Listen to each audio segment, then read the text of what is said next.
একই সাথে স্বর্গ এবং নরক, পৃথিবীর বুকে এমন কোনো স্থান কি আদৌ আছে? উত্তর হল আছে, জেরুজালেম। যে শহরের প্রতিটি পাথরের নিচে লুকিয়ে আছে হাজার বছরের চাপা কান্না, বিশ্বাস আর রক্তের ইতিহাস। ভেবে দেখেছেন কেন সারা বিশ্ব এই এক টুকরো মাটির জন্য যুগ যুগ ধরে লড়াই করে আসছে?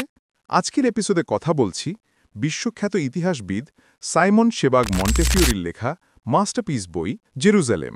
বিশ্বাস করুন, এটা সাধারণ কোনো বোরিং ইতিহাসের বই নয়। এই বই যেন আস্ত এক টাইম মেশিন।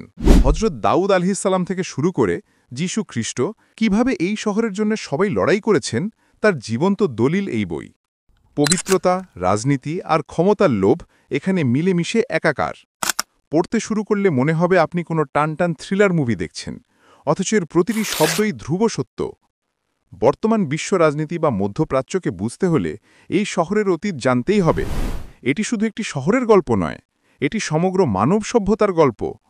নিজের জ্ঞানের পরিধি বাড়াতে এবং ইতিহাসের এক রোমাঞ্চকর ভ্রমণে হারিয়ে যেতে আজই আপনার বুক লিস্টে যুক্ত করুন জেরুজালেম।